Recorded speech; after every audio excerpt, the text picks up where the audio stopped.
નમસ્કાર।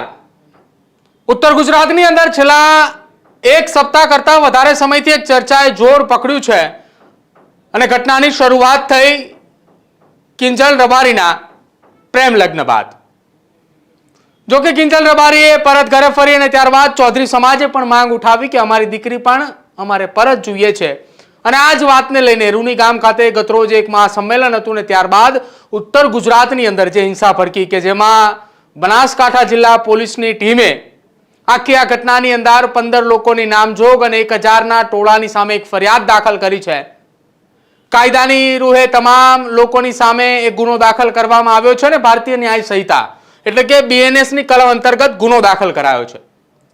BNS ની કલમો કઈ કઈ છે અને કઈ કલમો અંતર્ગત જે ગુનો દાખલ કરવામાં આવ્યો છે જેનો એ મૂળ એ ગુનાની અંદર શું રોલ હોઈ શકે, એ કયા આરોપીનો એ કયો રોલ છે તે સંદર્ભે ગુનાની અંદર એ કલમોનો ઉમેરો કરાતો હોય છે। ત્યારે જે બનાસકાંઠાની ઘટનાની અંદર જે કલમોનો ઉમેરો કરવામાં આવ્યો છે, જે કલમ અંતર્ગત ગુનો નોંધાયો છે, એ કલમો શું કહી રહી છે, કયા ઘટના સંદર્ભે અથવા તો કઈ વાત તરફ એ કલમો ઇશારો કરી રહી છે તેને વિગતવારે આજે સમજવી છે કે ઉત્તર ગુજરાતની અંદર થયેલી એ હિંસા જેમાં પોલીસ પર એ હુમલાની ઘટના બની, જેમાં 15 લોકોના નામ અને 1000 લોકોના ટોળાની સામે જો ગુનો નોંધાયો છે। કલમોની વાત કરીએ, સૌથી પહેલા જે આ કલમો નોંધાયેલી છે જેમાં કલમ 189(2) અને 189(3). अब જો અહીંયા બે કલમ છે, 189(2) અને 189(3) આ બે કલમ નોંધાયેલી છે। બંને કલમ એ શું સૂચવે છે તો ગેરકાયદેસર સભા, જે સભાનું આયોજન કરવામાં આવ્યું હતું તેની પરવાનગી હતી કે કેમ તેને લઈને અહીંયા સવાલ એવો ઉઠી રહ્યો છે કેમ કે આ કલમ એની અંદર દાખલ કરવામાં આવી છે। કલમની અંદર લખાયેલું છે કે ગેરકાયદેસર ભેગા થવું અને સભામાં રહીને કાયદો ભંગ કરવો। ઉત્તર ગુજરાતના બનાસકાંઠાની અંદર જે સભાનું આયોજન કરવામાં આવ્યું હતું રૂની ગામ ખાતે મહાસંમેલનમાં, આ તે અંતર્ગત કલમનો એ ઉમેરો કરાયો છે। ત્યારબાદ અન્ય કલમની વાત કરીએ, બીજી જે કલમો ઉમેરવામાં આવી છે જેમાં કલમ 190 ગેરકાયદેસર ભેગા થવાના ગુનામાં સજા એટલે કે ગેરકાયદેસર રીતે ટોળામાં જોડાવા બદલ સજા થાય છે। જે સભા બોલાવવામાં આવી હતી એ સભાની પરવાનગી હતી કે કેમ તેને લઈને સવાલ એ પહેલી બે કલમોમાં ઉઠ્યો અને ત્યારબાદની કલમ જે લગાવવામાં આવી તેની અંદર ઉલ્લેખ કરવામાં આવ્યો છે કે જો સભાની પરવાનગી ન હતી તો એ સભાની અંદર આવેલા તમામ લોકો જો આ પ્રકારની કોઈ હિંસા ભડકે છે તો ગુનેગાર એ ઠેરવાય છે અને ગુનેગાર એ બને છે, એટલા માટે આ કલમનો ઉમેરો કરાયો છે। ત્યારબાદની કલમની જો વાત કરવામાં આવે તો કલમ 191(2) અને 191(3) જેમાં સ્પષ્ટપણે ઉલ્લેખ કરાયો છે કે આ બંને કલમ અંતર્ગત દંગા અને રમખાણ એટલે કે રાયોટિંગ સંદર્ભે આ બંને કલમ જે છે તેનો ઉમેરો કરવામાં આવ્યો છે। આ ફરિયાદની અંદર ભારતીય ન્યાય સંહિતા અનુસાર જે ફરિયાદ નોંધાઈ છે તેમાં ટોળાએ હિંસા કરવી અને સાથે જ હથિયારો સાથે દંગો કરવા આ પ્રકારનો ઉલ્લેખ આ બંને કલમનો થાય છે। આ બંને કલમનો એ મતલબ છે કે રાયોટિંગ અથવા એ દંગા જે આપણે કહી શકાય, રમખાણ જે કહી શકાય, તેનો ઉલ્લેખ પણ આ ભારતીય ન્યાય સંહિતા અનુસારની જે આ બંને કલમ છે એ આ ફરિયાદની અંદર ઉલ્લેખવામાં આવી છે, જેનો મૂળ વાત એ ટોળાએ હિંસા કરવી અને હથિયારો સાથે દંગા કરવો એનો મતલબ છે અને એ આ બંને કલમ પણ આ ફરિયાદની અંદર મૂકવામાં આવી છે। ત્યારબાદની કલમની જો વાત કરવામાં આવે, કલમ 195(1) જાહેર શાંતિને ભંગ કરવો, જેમાં ઉલ્લેખવામાં આવ્યું છે કે ઝઘડો, હિંસા કે ગડબડ અને સાથે જ શાંતિ ભંગ કરવી।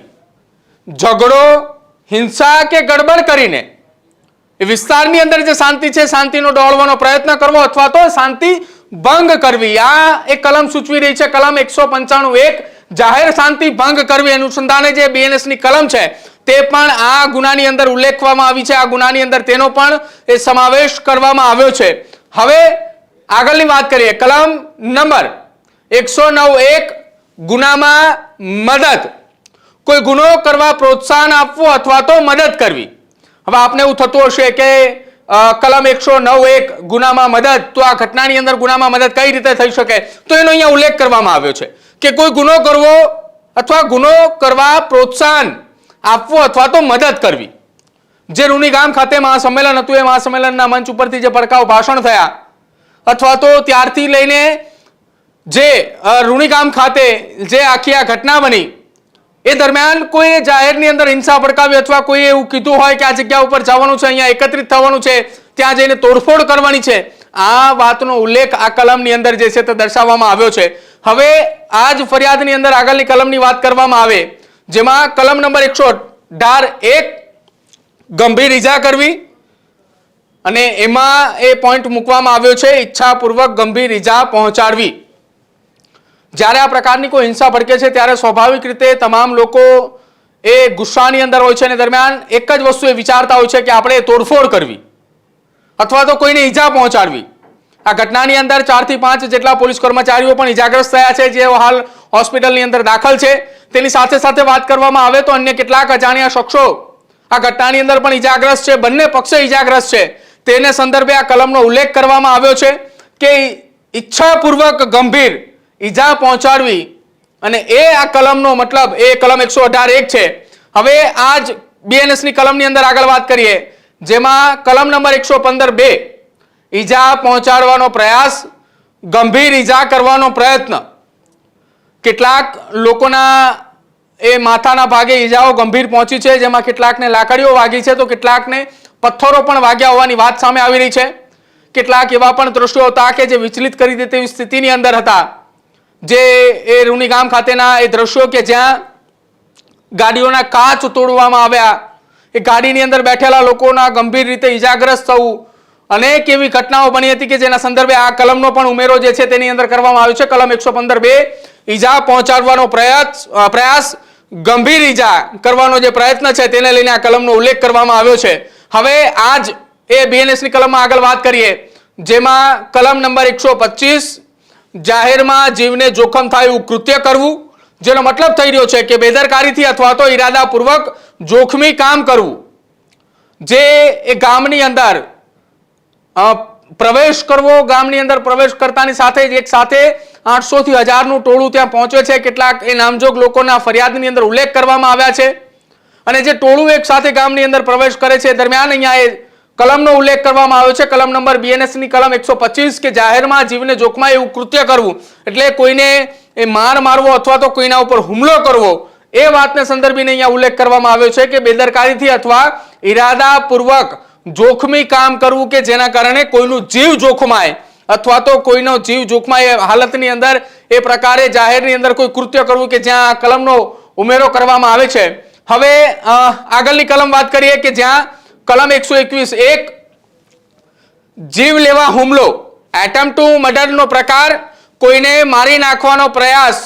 આપ જુઓ, આ એ હિંસાની ઘટનાની અંદર આ સૌથી ગંભીર કલમ કહી શકાય કે એટેમ્પ્ટ ટુ મર્ડર નામની જે કલમ જે છે BNS ની કલમ 121(1) એનો પણ ઉમેરો કરવામાં આવ્યો છે. અને ભારતીય ન્યાય સંહિતા પ્રમાણે જો આ કલમ જે છે એ લાગે તો એક ગંભીર પ્રકારનો ગુનો કહી શકાય કે કોઈને જાનથી મારી નાખવાનો પ્રયાસ જે છે તે કરવામાં આવ્યો છે, અને તેને લઈને આ કલમનો ઉમેરો કરવામાં આવ્યો છે.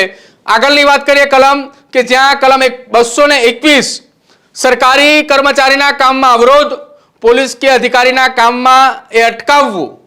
જે ગઈકાલે હિંસાની ઘટના બની હતી, હિંસાની ઘટના બાદ પોલીસે પોતાના એ સ્થિતિને કાબુ લેવા માટે બળ પ્રયોગ કર્યો હતો. કેટલીક જગ્યાએ ટીયર ગેસના સેલ છોડ્યા હતા, કેટલાક લોકોની ઘટના સ્થળ ઉપરથી અટકાયત કરી હતી, કેટલાક લોકોને ત્યાં એ સ્થિતિ કાબુમાં લેવા માટે લાઠીચાર્જ કરવાની સ્થિતિ પડી હતી, જેના પરિણામે 2 જિલ્લાના પોલીસ વડા અને સાથે જ બનાસકાંઠા રેન્જ આઈજી પરીક્ષિતા રાઠોડ તેઓ પણ ત્યાં ઉપસ્થિત હતા. બંને જિલ્લાના પોલીસ વડા પણ ત્યાં હાજર હતા. તમામ લોકોની સાથે લગભગ 500 થી 700 નો પોલીસનો કાફલો બંને જિલ્લાનો ત્યાં એ હાજર હતો. આખી એ ઘટનાને કાબુમાં લેવા માટેના પ્રયત્નો હાથ ધરવામાં આવી રહ્યા હતા, અને એ દરમિયાન પોલીસની કામગીરીની અંદર અનેક જગ્યાએ રૂકાવટ નાખવાની વાત હોય, હાઈવે ઉપર રસ્તાઓ બ્લોક કરવાની વાત હોય, પોલીસની સામે ગેરવ્યવહાર કરવો, પોલીસના કેટલાક જવાનો ઇજાગ્રસ્ત થયા, પોલીસની ગાડીઓ પર હુમલાની ઘટના, પોલીસની સામે એ જવાબી વળતો પ્રહાર કરવો કે જ્યાં ટીયર ગેસ અને લાઠીચાર્જ ચાલતો હતો, એ દરમિયાન જે જવાબી કાર્યવાહી કરવામાં આવતી હોય એ દરમિયાનની અવરોધને લઈને આ કલમનો ઉમેરો કરવામાં આવ્યો છે. ત્યારબાદની જો કલમની વાત કરવામાં આવે તો BNS ની કલમ 132 સરકારી કર્મચારી પર હુમલો, ડ્યુટી દરમિયાન હુમલો કરવો. જે પોલીસ કર્મચારીઓ ત્યાં ફરજ પર આવ્યા હતા, જેમને આ હિંસા જે ભડકી હતી તેને કાબુમાં લેવા માટે આવ્યા હતા, જે ઘટના બની અને કંટ્રોલ માટે આવ્યા હતા, ને તેમાં 4 જેટલા પોલીસ કર્મચારીઓ ઇજાગ્રસ્ત થયા હતા. તેને લઈને આ કલમનો ઉલ્લેખ કરવામાં આવ્યો છે. બીએનએસની કલમ 132 સરકારી કર્મચારી પર હુમલો, ડ્યુટી દરમિયાન હુમલો કરવો, કે જ્યારે તેઓ ફરજ પર હતા અને દરમિયાન તેમના ઉપર હુમલો કરવામાં આવ્યો, તેનો પણ ઉલ્લેખ જે છે તે આ કલમની અંદર કરવામાં આવ્યો છે. ત્યારબાદ બીએનએસની કલમ 126(2) બિનજરૂરી ઝઘડો, મારામારી, નાની બાબતમાં ઝઘડો કરીને હિંસા કરવી, આ એક કલમનો પણ ઉમેરો આ ઘટનાની અંદર કરવામાં આવ્યો છે કે જ્યાં 1000ના ટોળાની સામે અને 15 જોગ નામ જે ફરિયાદ નોંધવામાં આવ્યું છે તમામની સામે આ કલમનો જે છે તે ઉલ્લેખ કરવામાં આવ્યો છે કે બિનજરૂરી ઝઘડો અને મારામારી કરવું, સાથે જ નાની બાબતમાં ઝઘડો કરીને હિંસા કરવી. જો કે એ ઘટના જે છે તે હિંસાની અંદર પરિવર્તન થઈ, તેને લઈને આ કલમોનો ઉમેરો કરવામાં આવ્યો છે. ત્યારબાદ હવે આ ઘટનાની અંદર કલમ 61(2) સાથોસાથ ગુનો કરવો, આ એ મહત્વપૂર્ણ કલમ જે છે તે આ ઘટનાની અંદર સાબિત થઈ શકે છે. કેમ કે જેટલા લોકો એ ટોળાની સામે ફરિયાદ નોંધાઈ છે, જેમાં રાયોટિંગ પણ નોંધાયું છે, રાયોટિંગની સાથે સાથે કલમ 61(2) નો ઉલ્લેખ કરવામાં આવ્યો છે, એટલે કે સાથે મળીને 15 લોકોના નામજોગ અને સાથે 1800 થી 1000નું ટોળાની સામે જે ફરિયાદ નોંધાઈ છે આ તમામનો ઉલ્લેખ જે છે તેની અંદર થઈ શકે છે, એટલે કે સાથે મળીને ગુનો કરવો. ત્યારબાદ નેક્સ્ટ આ આખી ઘટનાની અંદર જે કલમની વાત કરવામાં આવે, બીએનએસની કલમ જે ઉમેરવામાં આવી છે, આ એક કલમો હતી. અત્યાર સુધી મેં આપને બતાવી, એક બાદ એક કલમોનો ઉલ્લેખ કર્યો હતો. તમામ કલમોની અંદર કયા પ્રકારનો ગુનો આચરવામાં આવ્યો છે, કે પોલીસે ભારતીય ન્યાય સંહિતા અનુસાર કઈ કલમ નોંધી છે અને કઈ એ કલમનો શું મતલબ છે એ અમે આપને બતાવ્યું. અમે પણ પહેલા જ દિવસે આ ઘટનાની અંદર કહી રહ્યા હતા, જ્યારથી કિંજલબેન રબારી કે જેમણે પ્રેમ લગ્ન કર્યા હતા ત્યારથી અમે કહેતા આવતા હતા કે બંને સમાજ વચ્ચે વર્ગ વિગ્રહ ન થવો જોઈએ. કિંજલબેને પોતાના નિવાસસ્થાને પરત ફરી ત્યારે પણ અમે કહેતા હતા અને આજે પણ અમે કહીએ છીએ કે ન્યૂઝરૂમ ગુજરાત સતત અપીલ કરતું આવ્યું છે કે બંને સમાજે શાંતિપૂર્ણ માહોલની અંદર રહેવું જોઈએ. આપણે ભારતીય ન્યાય વ્યવસ્થા છે તેના ઉપર ભરોસો રાખવો જોઈએ અને ન્યાય પ્રણાલિકાની ભરોસો રાખી અને કાયદાની રૂહે જે કંઈ પણ કાર્યવાહી થતી હોય એ કરવી જોઈએ, નહીં કે કાયદાથી સર્વોપરી થઈ અને આપણે જાતે નિર્ણય લેવા જોઈએ. તમારું શું માનવું છે આખી આ ઘટના સંદર્ભે, અને જે બીએનએસની કલમો કે જે ઉલ્લેખવામાં આવી છે ગુનાની અંદર, જેનો શું મતલબ છે જે અમે તમને આપને સમજાવ્યો છે, તેને લઈ તે ન્યૂઝરૂમ ગુજરાતના ડિજિટલ સેક્શનના કમેન્ટ બોક્સની અંદર જરૂર જણાવજો. અને ન્યૂઝરૂમ ગુજરાતને જો તમે હજુ લાઇક, શેર અને સબસ્ક્રાઇબ ન કર્યું હોય તો અત્યારે જ કરી લેજો, કેમ કે આ પ્રકારની તમામ ઇન્ફોર્મેશન અમે આપના સુધી પહોંચાડતા રહીશું. નમસ્કાર. આ જ પ્રકારની તમામ અપડેટ જોવા માટે ન્યૂઝરૂમ ગુજરાતને લાઇક, શેર અને સબસ્ક્રાઇબ કરવાનું ભૂલતા નહીં.